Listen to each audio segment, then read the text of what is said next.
Everybody, thanks for coming. It's really good to see you all here, especially this early. Just really grateful, man. Just blown away. I saw a friend of mine that I grew up with, this girl, Megan. Man, holy cow. Came all the way from Wildwood, New Jersey. Yeah, dubs up. I guess to get started the correct way, we should probably just get quiet, and I'm going to say a little set-aside prayer this morning, and then we'll get started.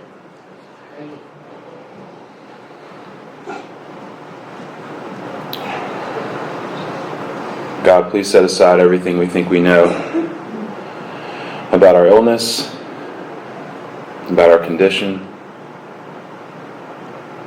about the big book, and about the 12 steps. And God, please set aside everything we think we know about our old experiences and about what a new experience should look like. And God, please set aside everything we think we know about ourselves, about each other, and most importantly, about you, God, so that today we can have an open mind and a whole new experience with all of these things, especially with you, God. Please allow us to see the truth. Amen. And just, again, this is our 4th annual March Through the Steps. I want to thank everybody for coming out. It's really cool to hear. Yeah.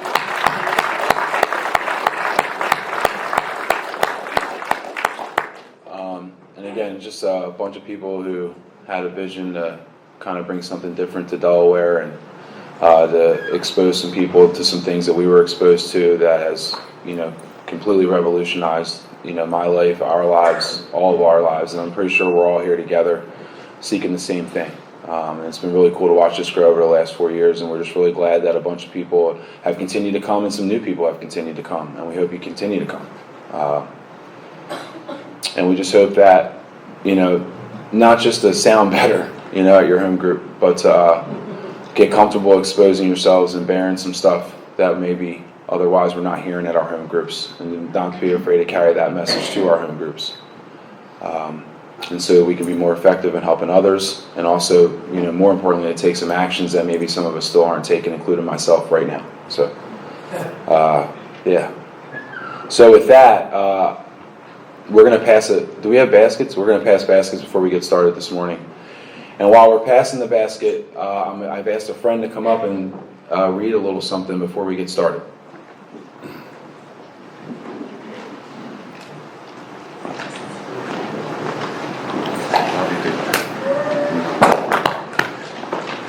Hey, good morning, Matt, alcoholic. All right, step 1. We believe, and so suggested a few years ago, that the action of alcohol in these chronic alcoholics is a manifestation of an allergy, that the phenomenon of craving is limited to this class and never occurs in the average temperate drinker. These allergic types can never safely use alcohol in any form at all, and once having formed a habit and found they cannot break it, once having lost their self-confidence, their reliance upon things human, their problems pile up on them and become astonishingly difficult to solve. The fact is that most alcoholics, for reasons yet obscure, have lost the power of choice in drink. Our so-called willpower becomes practically non-existent.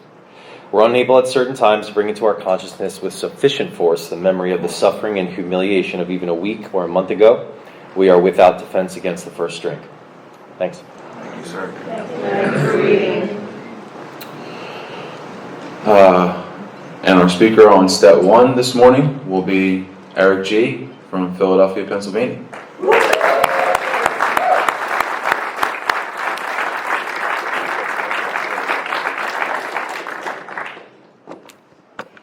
Good morning, everybody. My name is Eric G. and I'm an alcoholic. I'm glad to be here, and Rhiannon and Devin really gave great talks last night, and if you hear this morning and you heard both of those speakers last night and you're looking for me to one-up them, I'm going to suggest that you go back to your rooms and get more rest. it ain't happening. I mean, when Devin closed out with that housekeeper and God thing and that mint on the pillow, I mean, that like resonated through my whole body, you know, and I'm like, wow, you know, how do I top this? And I don't know, I'm glad to be here. I'd like to thank Teddy and the group for asking me to come out. Teddy called me to confirm that I was coming. And I've been here every year, and you know, there's something special about this event because you know, I've been to a lot of places in Alcoholics Anonymous, and I formed a lot of friendships, and those friendships cross state lines, different counties. And every year when I'm here, it's just like this great feeling that I'm in a room full of people who I've been walking this, you know, journey with, and like, you know, and this year I get to like look at all of you in the face, and that's like super awesome. So like when he called me, it was like confirming if I was coming.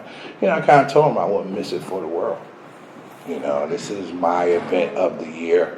You know, the roundup is going on right now in Cape May, and our future AA members are being conceived at this very moment.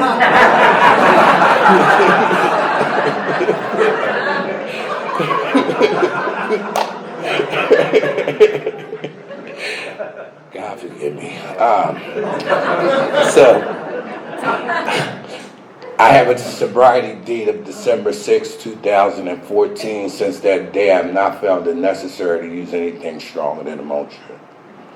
I have a home group. It's the Philadelphia Solution Group. It's on Wednesday night in Philadelphia. We have a speaker who speaks on a solution as is written in the big book. I'm a firm believer in the big book of Alcoholics Anonymous. I believe that's our program. Us being in meetings is just evidence that that book works. I have a sponsor, Al J, lives in West Virginia. He's like an AA Nazi, and like he's perfect for me. And I've done a lot of work in Alcoholics Anonymous. You know, my home group, my friend George and I started, I think in 2018, and I sponsored a lot of men and women, and I, for some reason, you know,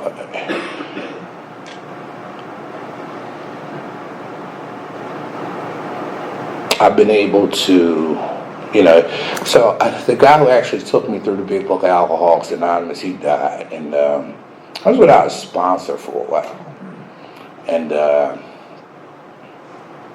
Al came into my life, and I just say that like for about 3 months I was without a sponsor, but you know, my whole tenure in Alcoholics Anonymous, I was a guy who like knew that the importance of sponsorship. I wasn't one of those guys who, you know, kind of shied away from it. I know the importance of inventory.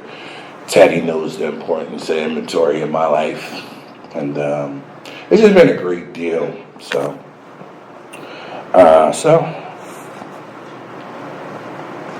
it's funny that they read that because, you know, I was kind of thinking about that, you know, you know, I'm a guy who, when I start, I can't stop, and when I stop, I start again, whether I want to or not, right? I'm not a guy who goes to rehab. I'm a guy, circumstances drive me to a place where I have to take a break, because I don't think I ever really wanted to quit until I got sober in 2014. And what I mean by circumstances drive me to a place where I need to take a break is like, you know, the only time I've ever been to rehab is when I needed the rehab to manage my relationship with the Philadelphia Probation Department. Right? And you know, it talks about in the book how the man can't keep the certain appointment. For a guy like me, you know, I'm not like at the podium telling you that like because I'm alcoholic, I'm a criminal. That's not what I'm saying. But I am a guy who's been arrested 27 times, right? And that just might suggest that I'm horrible at being a criminal, right? Right? But I'm also I'm like this professional guy on probation, and what I mean by that is that if you give me 2 years probation in 1990, in 2010 I'm still trying to get rid of that 2 years of probation, right? You do the math, right? And what happens is me and my probation officer in this long-standing relationship, and he kind of understands my life and what I'm into. So he'll call me on a Monday and be like, "Hey Eric, I need you to come give me a urine on Friday. I'm giving you 5 days to clean your urine up." And on Monday I'm all in on this idea. I got 5 days. I can clean my urine up. I'm drinking water and vinegar and lemon. They drink all the gallons of water to clean. Somebody suggested bleach, and I considered it. But and on Monday, I have this high resolve not to drink. Tuesday, I might be in the same place, but something happens around Wednesday. And on Wednesday, now I'm flirting with the idea of having a drink and stopping prior to Friday. And somewhere in between Wednesday and Thursday, I make the decision to drink. And I go down and I give this man a urine, and it's hotter than the 4th of July, right? And what happens is that I'm in front of this judge who has put me away a ton of times, and I'm in front of this judge, and this judge is, giving me that idle threat that he always seems to give me. If you come back in front of me, and he talking all this time about going to jail, but I kind of fade off as he's talking. He begins to sound like the Charlie Brown teacher. Wonka, wonka, wonka, wonka. That's what he sounds like. Because you know what? I've already drifted into a place where I'm thinking about who I'm going to write, where I'm going to put my personal belongings, who I'm going to ask for money. Because it's not a matter if I drink, it's a matter of when I drink, because I'm going to drink again, and I know it. And I couldn't figure this stuff out. And my idea of an alcoholic was in our neighborhood when I was coming up. It was a guy named Charlie Wine, and Charlie Wine, he slept on a grate. He smelled bad. He drank Wild Irish Rose, and everybody gave him money. So when I get to y'all, you might be alcoholic. Because I deal with this broken brain, it registers as, oh, y'all trying to say I'm like Charlie Wine? No. And I resist that idea. And so I start landing in front of therapists and psychiatrists, because I have to be mentally ill because I'm not like Charlie Wine. And I'm in front of people with more degrees than the thermometer can't figure me out. And then I get to you guys, and you guys begin to put words to what I'm experiencing, and some light bulbs start going on. I know I'm in the middle of a first step when I get to Alcoholics Anonymous in 2014. I'm sober. I'm walking in Frankfurt and Philadelphia, and I know that it's about to come on me, and there's nothing that I could do to stop it. I want to stop it. I know in the past my experience has taught me that I have lost the power of choice. I don't get to choose. I have a head that's going to take me there whether I want to go there or not. Circumstances aren't enough to hold me in check. I'm on Frankfurt Avenue, and I'm thinking about my mom, who I didn't just, my drinking career has weighed so heavy on her that she was this social butterfly, and she had decomposed to this woman who stayed in the second floor bedroom and wouldn't come out. And that was a result of her son's behavior and the way my thinking. And when I'm on this walk in Frankfurt, I'm I don't want to continue to put that on my mother.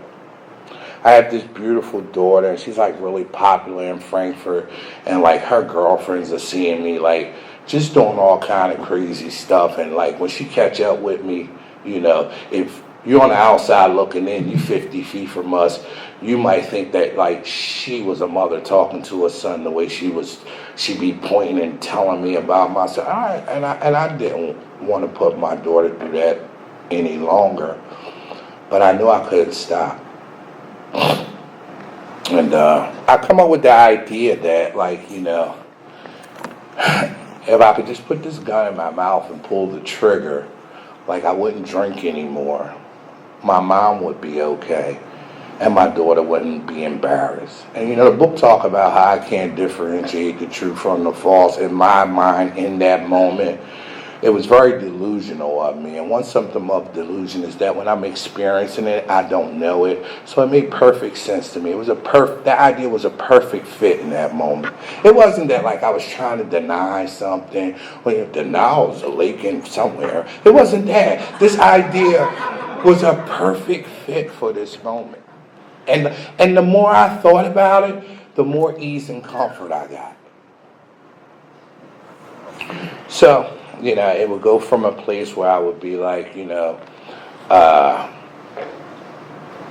please help me put this thing in my mouth and pull the trigger. And it would land me at a place where I would say the greatest prayer I ever said, God, please help me. So God had a plan in store, and I got to meet God over at an AA club in Frankfurt, the Northeast group, and with a group of guys. It says God doesn't make too hard turns for those who seek Him. I met Him through those guys, through Newports and free coffee, and it was a good deal. So, you know, I think what really lets me in your gang is the two questions, and we agnostics. You know, when I start, can I stop? Right? And can I manage the amount I take? My sister is nothing like me, right?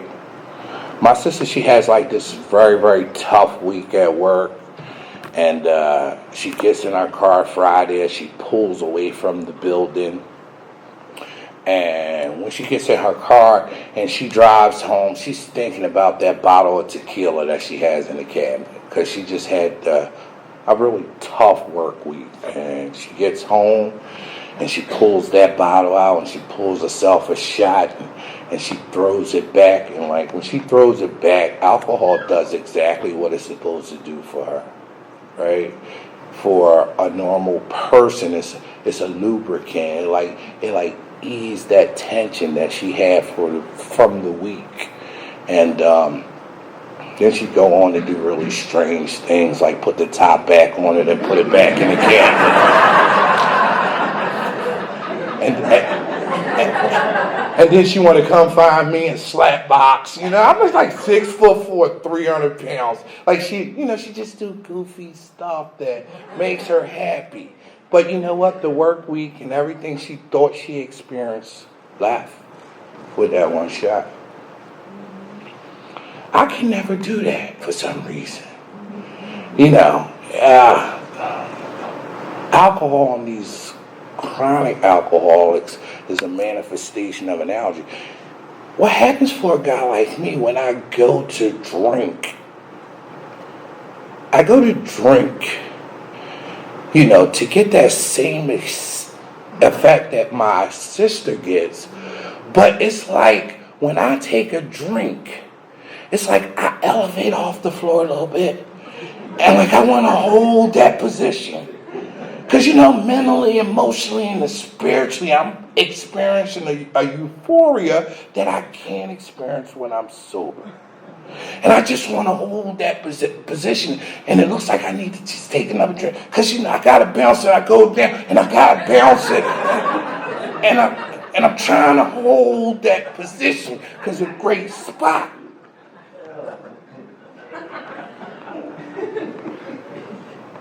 And then, you know, I find out that there's no holding this position, so I drink real heavy, not realizing that my head said, like, we doing this because we want to, but it's my body that's saying, like, we're going to chase this like a freight train with no brakes. And I don't get that. I don't get the reason why. And I like the effect produced by alcohol, but I like anything that might intensify that effect as well. I'm not picky. And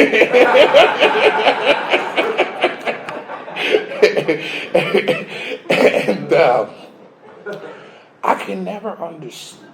I can never dawn. Like, my alcoholism is made up of, the obsession, right? And I used to think prior to sitting down with a sponsor that obsession was just like, I think about it, think about it, think about it, think about it. And that's not really what takes place, right? I'm a guy who, try to cure my alcoholism. And I don't realize this till I learn about inventory, that like I'm selfish to the core, and I use whole human beings to fix my alcoholism, right? Like if I get married, I'll be okay. I got married and I drank. If I move up to like middle class area, and try to like keep up with the Joneses, I'll be okay. Because I'm part of the family, we're supposed to be keeping up with the Joneses. We look like keeping up with the Osbournes, right? And I drink. If I have a son, I need a boy. I'll stop this stuff. Ignorance is bliss. I don't know what I suffer from. I have a boy. I have 4 boys. And I need a daughter. I need the American family. I have a daughter. I drink again. And I can't figure this out, but I could tell you this, that my ex-wife had a first step experience with my alcoholism before I did. Because I remember the day that she told me, hey, if you're out here cheating, I'll chase you. I'll run around for you. If you don't work, I'll work. I'll bring in the bacon. She said, but when it comes to this drinking, I ain't got no win. She said, so you're going to have to choose. You're either going to drink or it's going to be us. And she met her and the family, and in that moment when she said that, I felt that, and when I responded, it came deep from the depths of my heart when I said, I love you to death. I love you to death. I don't want to lose you. I don't want to lose my family. I'm going to stop. I just didn't know I was in that place where I lost the power of choice. I had the inability to stop on my own power. I didn't know that I was a guy who had a dying thirst for God and didn't know it. So she left.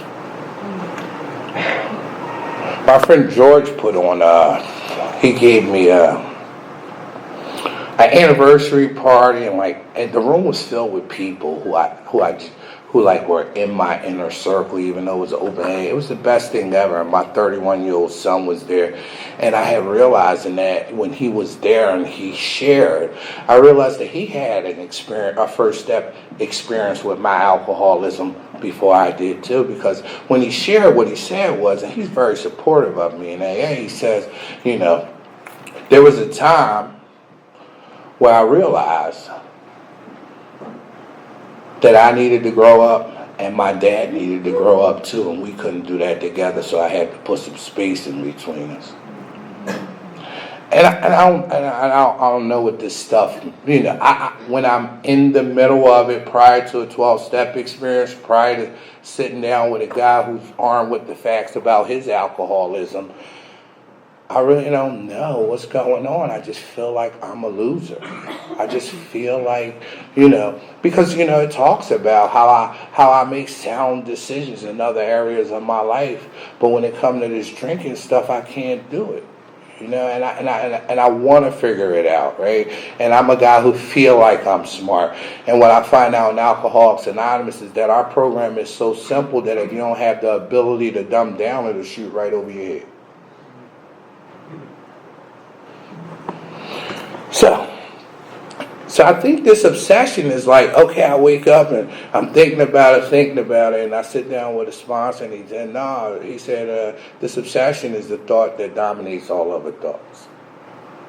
I'm sitting in my house and nothing's going on. It's 5 o'clock, my ex-wife gonna be home at 6. Kids are upstairs playing, watching Sports Center. And like, the thought comes that it'd be cool to go out and get a beer. And my experience has taught me that like, I've never went out and got one of anything. Not even a good slice of pizza, let alone a beer, right? And what happens is that like I try to defend that. I try to begin to defend myself mentally. And I start saying, no, the kids are upstairs, they're chilling, everything's good. She'll be here in an hour. We're gonna have a good life. We're gonna hang out. Everything's gonna be cool. And I'm sitting there. And my alcoholism just says, let's go. And I'm still trying to, ward it off. Like, oh man, come on, get away from me. And if you're in a room with me, you might think I'm mentally insane. But I'm like, ew, not right now. And,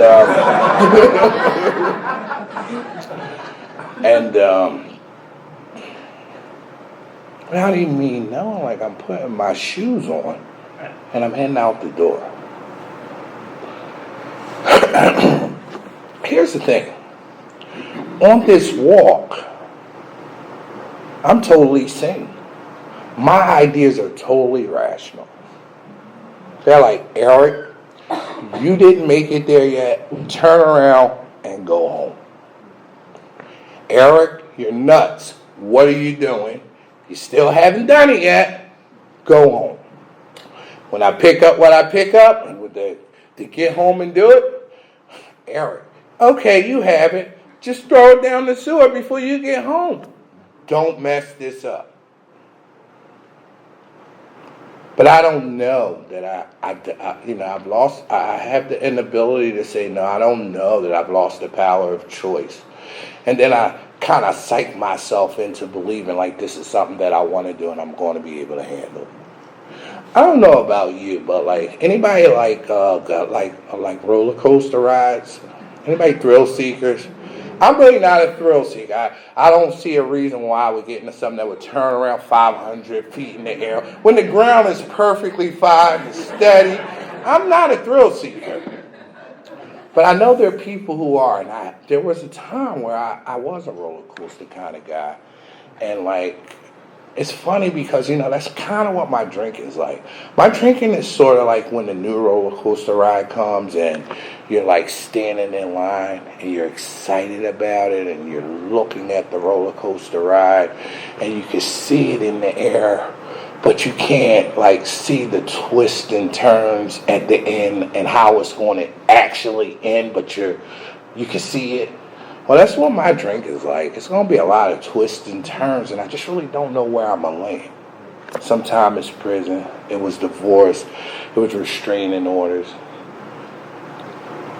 And there's nothing I can do. I just keep walking to this line. And I feel like an idiot.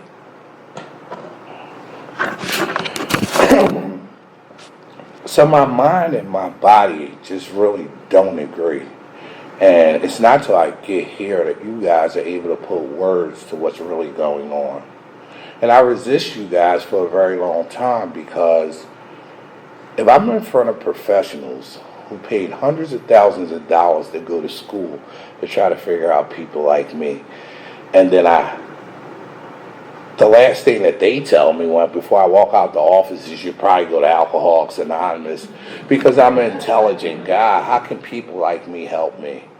But that's the magic and the miracle that takes place in here is that, like, God just find it fit that, like, the broken fixes the broken in here. So I can't stop once I start, man. And that's for sure. I tell you about my daughter.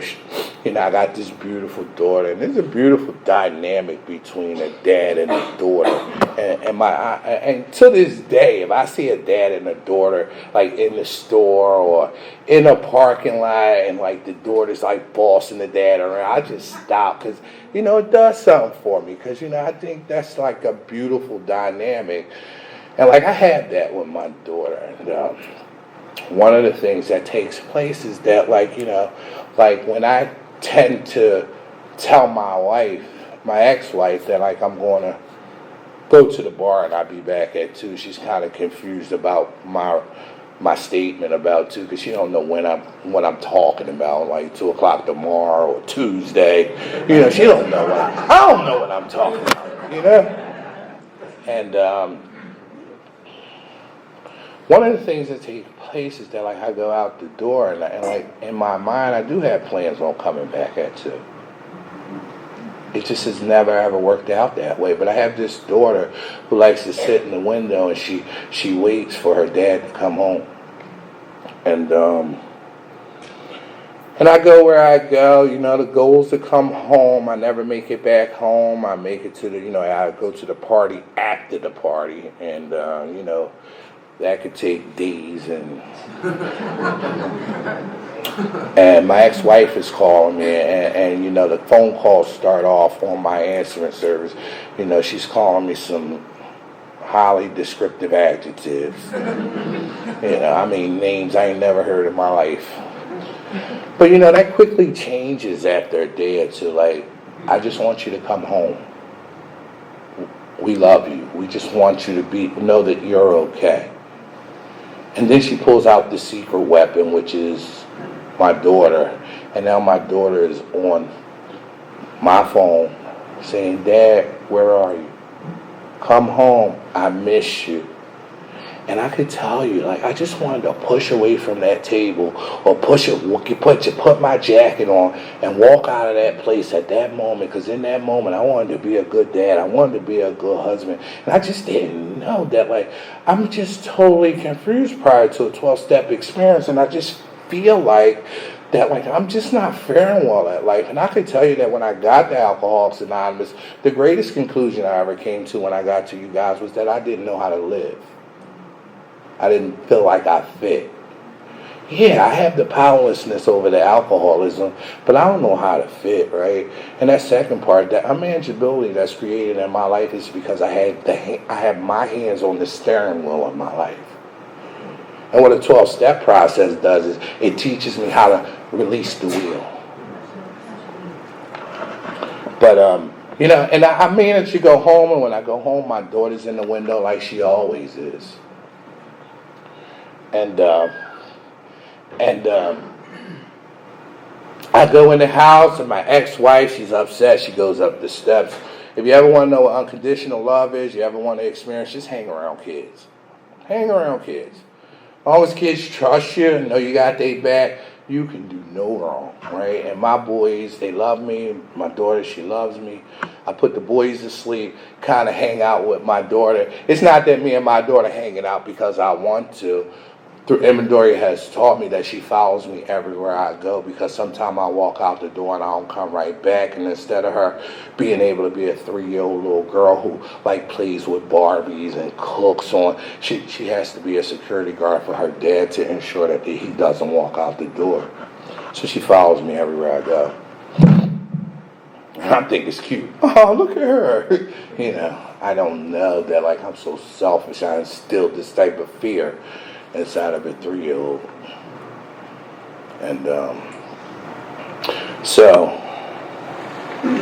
my wife decides to get in the shower. I put the boys to sleep. I sit on the couch for a minute, and as I hear the water running, I do what any good alcoholic does. I run up the steps and look for a pocketbook. Even though I'm just back after 3 weeks of running the street, coming to a firm conclusion that was horrible, I'll never do this again. I'm back. I'm back at it. It's 30 degrees outside. I'm operating in the dark looking for a pocketbook. I don't have on a t-shirt, one sock. I'm trying to look for that stuff. 30 degrees outside. Alcoholism said, man, the heck with that stuff. We'll buy it once we get out there. I come down the steps, and when I come down the steps, at the bottom of the steps is a power greater than myself, my daughter, with big brown eyes. And in that moment, she's enough to stop me. She's just not enough to keep me stopped.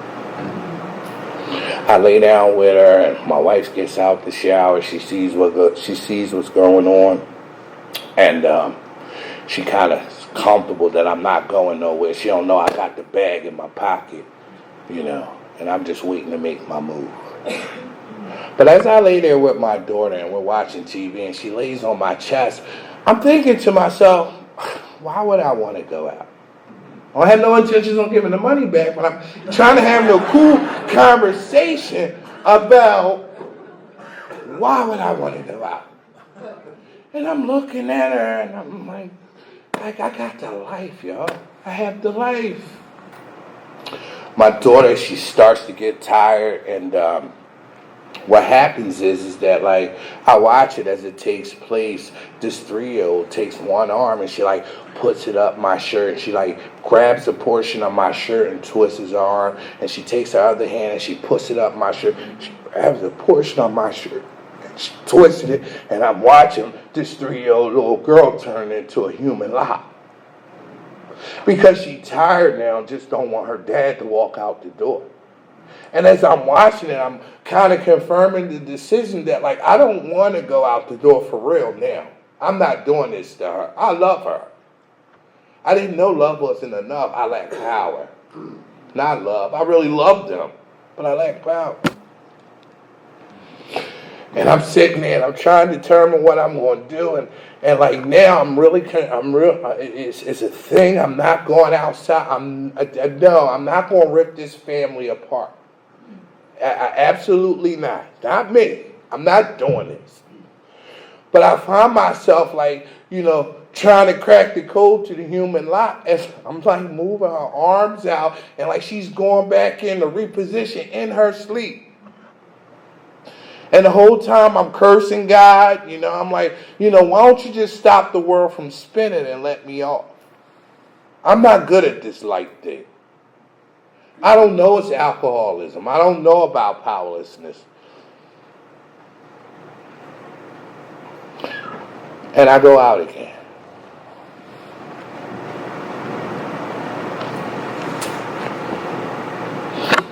When I got here in 2014, it was the circumstances had driven me to a place where I was wide open, right? And I found out Alcoholics Anonymous, we sell a lot of stuff. We sell big books, 12 and 12s.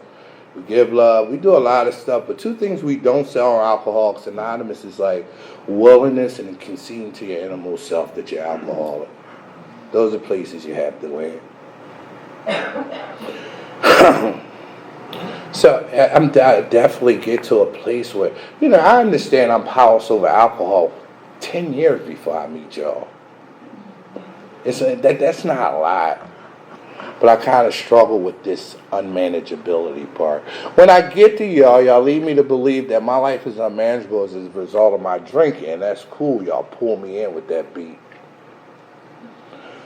But I find out my life is unmanageable, like I told you before, because I'm at the steering wheel of my life, and I gotta let the steering wheel go. The book talks about the peculiar mental twist that's preceding the first drink. I've never ever thought about drinking since I've been in Alcoholics Anonymous. Not once. That's the promise of the 10th step, right? But I can tell you that I don't think there's nobody in Alcoholics Anonymous who was walking this path who thought about drinking when they drank, right? And I could tell you that 8.5 years sober, I reached the tightest spot that I've ever reached in Alcoholics Anonymous. Devin was talking last night about like some of the promises is that like I won't think about drinking. If I do, I'll recoil from it like a hot flame. And the other promises are probably just as important, that continue to watch for selfishness, dishonesty when these crop up, not if. So it's a promise that I got this for the rest of my life. But what happens is when I come to Alcoholics Anonymous and I'm taking action, I'm sponsoring people, I'm getting patted on my back because I'm a good dad. I was a single dad for up until December, and you're getting patted on your back, and you're trying to grow spiritually. Those defects that create the unmanageability in my life, they become more sophisticated, and they tend to mask and camouflage themselves. And normally they come through good ideas. Right? The main problem in the alcoholic center is in his mind. What I'm thinking is probably wrong. But it's not like all my ideas are off at all. Right? right? Never promise a 10 step, thy will not mine be done. Carry this in all your activities. This is, you can use your will you want along these lines. It's the proper use of the will. Here comes another promise. You tell me I'm horrible at thinking, and 10th step, you tell me I can think again. And boy.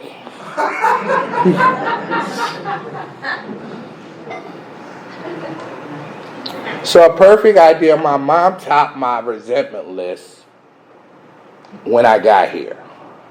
My mom landed at being my best friend, the person I go to before I go to God as I continue to walk this path.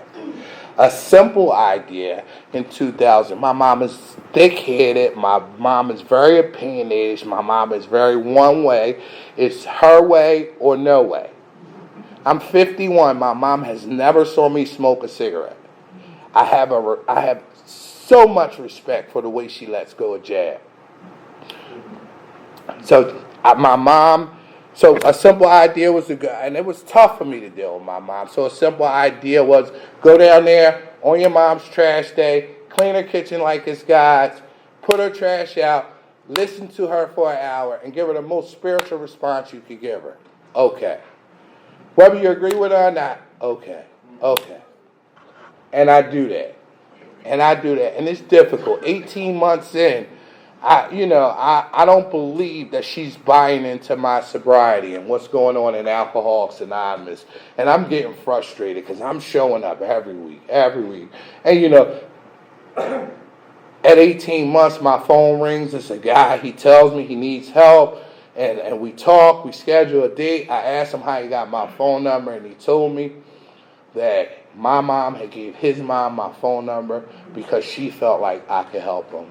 So the jury was out. And that relationship has sprouted. That simple idea of me going down there, putting out her trash on Wednesdays, cleaning her kitchen like it's God's, and just responding okay to her, has turned into this beautiful relationship, like where my mom gets to be a mother to a son like she always wanted to be. She gives me advice. She guides me in life. There's people in the room who know me and my mom are really, really tight. I should have been a DJ because I like to take simple ideas and remix them. I do. You ready? Through prayer meditation, I decide. You heard it. I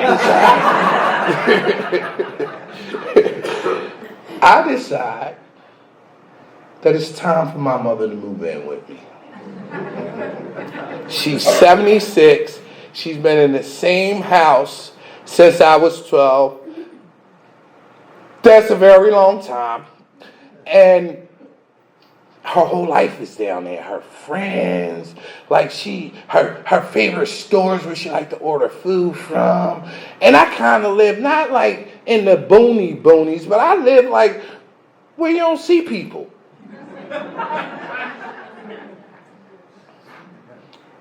And I decide it's time for my mom to move with me. I'm trying to be a good son here. And I go down with the idea that, and I go up to my mom and I say, hey, Mom, you know what I've been thinking? I don't really like you here by yourself. You're pretty far from me. And my mom liked rotisserie chicken and 6 packs of Pepsi. And she liked to put that call in after I just did 12 hours at work, and I'm on my way home, and all I can really see is like my sofa and me taking my shoes off and twiddling my feet together. And like she put them calls in like right before I hit my front door. Hey, Eric, can you go get me a rotisserie chicken and a 6-pack of Pepsi? You want me to tell you that I go every time? I'm not. Some days you get the bear, some days the bear gets you. But for the most part, I'm like, okay. I have Jeremiah, and she's understanding too. She's like, you don't have to if you don't want to. And when she give me that door, I come right through. Okay, what about tomorrow? And So I go down there and I'm like, you live far, and like, it's a lot, it would be a lot easier for me if you live with me and I was able, and you needed this stuff, I could get it for you. And she said, no, I'm okay. And I said, but Mom, you're not really hearing me. You don't have to pay any bills. You can just like chill. I got a cool room for you, kid. Hey, listen, you like to order from Amazon. Imagine being bill free. How much more you can order from Amazon. And she says, nah, I'm okay. And I'm like emotionally attached to this idea. I am. I really am. And like, inventory has taught me why you go into any the 4-step meeting, everybody talking about the 4th column. Oh, this is how I show up. I'm a firm believer that my troubles lie in the 3rd column, and that's where fear tends to drive me. And right now, my relationship with my mom, I'm not going to get something that I want. I want her to move with me. And on top of that, I find out, too, she's affecting my pride because I need to be viewed as a good son, too. This is a double-edged sword. And she like, no, I'm not coming. Now, one of the things I learned is like, I'm disturbed. The red flag goes up. Don't mean that like something's wrong, right? It's just letting me know, chill, Eric. You like one of these overly sensitive guys. Just chill. So I learn how to act better than I feel in the moment, pull back and get with somebody. So now I'm inventorying this idea with people. And I don't know, maybe I'm off on this talk, but nobody else has a parent that likes to misbehave at times. Just wanted to make sure I was in the right room. And first person I inventory with is my father. He's 36 years sober. And like he was like, and I'm giving him all the reasons why she should move with me. He's like, she's not going to move with you because of that. He knows her, right? So it's not going to happen. What's wrong with you? And I continue to inventory this idea with my father, and he lands at this place where he says, and I continue to give him reasons on why my mother should move with me, right? And he says, so Eric, listen, let me tell you. You can't come up with a good enough reason. She's not going to move with you. You can put a suit on a pig. It's still a pig. And I said, well, maybe it's not the pig. Maybe it's the suit.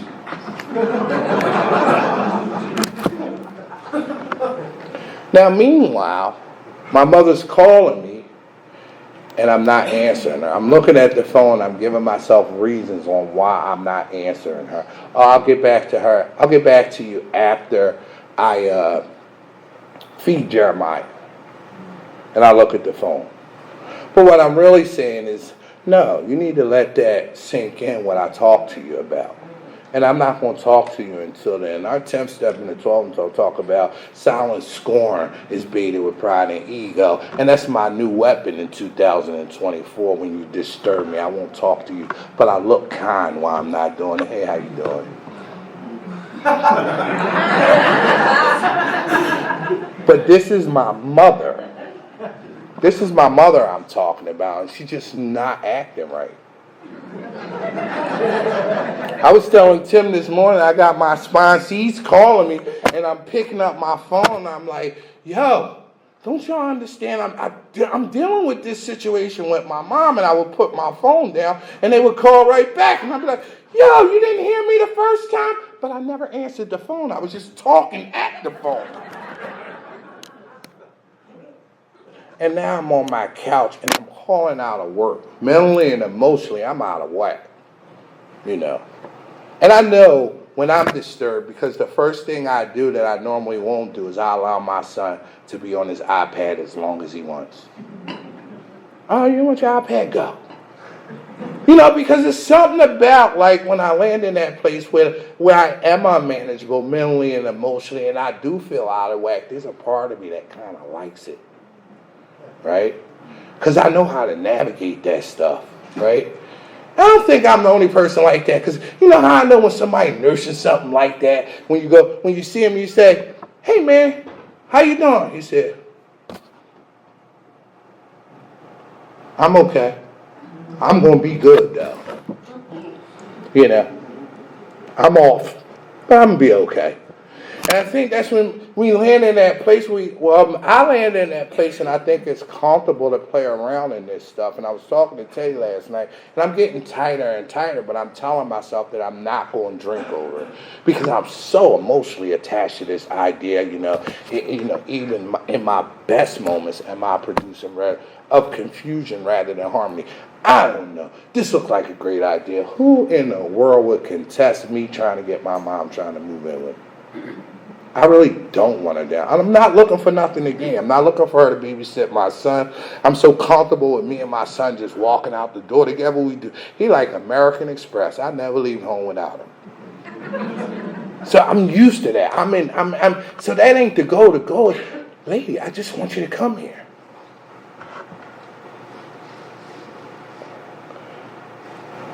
I'm calling out of work now. Because, the show was supposed to go off a different way. I'm totally unmanageable. In every sense of the word. And you know what I also learned is I didn't even realize that sometimes I pray to God when things don't happen the way I expect them to happen. I pray in a way where I'm looking for a charitable outcome, and when that don't happen, in an unconscious way, I start putting space in between me and God, because my prayer meditative life changes be like some corny stuff like "Good morning, please," and just go out the door. And I really don't want to talk to him because he didn't do what I wanted him to do. And I stay in this place. And I get here and I know what it is now, and I know what I got to do to get off. I heard a speaker say that, I've already paused. I know what's going on here. I already took it to God. I used to think the 7-step prayer was my favorite prayer. And the longer I'm in Alcoholics Anonymous, I was talking to Tim about how I heard a speaker say that, the 6th step is stuff that I need to stop doing. The 7th step is stuff that I need to start doing. But there's a big gap in between the two. But the bridge to that gap is the 6th step prayer where I know that this is a horrible idea, but I'm willing to start letting it go because I see where it's taking me. So I'm clinging to it still, even though I know. But I'm asking God for the willingness to let it go. And each day that I do this, things get easier and easier for me. And, I go make amends to my mom. And she likes to watch, crazy cowboy movies. I thought, Wells Fargo was just a bank until I landed in her living room. And we were watching it, and I just okay her, and I go there. But what happens is I get to be that kid again. I get to kick my shoes off, and I understand that idea was an idea that was a self-imposed crisis. And what happens is that I understand that, and I can't tell you that idea is totally gone, but I just see it in a different way. I see it in a way where maybe. I think about if I hit the lottery, all the beautiful things I do. If I hit the lottery. And that's kind of how I think about that idea today, why it's not totally gone. I think about, man, it'd be cool, Mama. I'm not emotionally attached to it, It's just hey, it'd be cool if my mom moved in with me and gave me an opportunity to do for her what she has done for me my entire life. And I land back at that place where, I get I'm comfortable. I'm not as. I was so uncomfortable in those moments, chasing what I thought was a perfect idea. And what happens is that I take those steps. And I think when the first step is in place, the remaining steps just fall like dominoes. And I think that I get to take these actions. In the 12 and 12 it talks about getting the first step perfectly. Okay, if I don't drink, if that's what they mean. But because I got this stuff, and I got a mind that whether I'm drunk or sober, it still has one job, and that's just to trick me into believing it. Like, I was truly, truly believing that I wouldn't have got drunk. I'm so glad that the idea never came to fruition, that I didn't continue to chase it, but I was very, very tight. I don't know. I come into Alcoholics Anonymous. I have a dying thirst for God, and I don't know it. I'm here because of spiritual neglect. I get here, and you guys kind of clench that thirst for me by offering me a program that I could find nowhere else.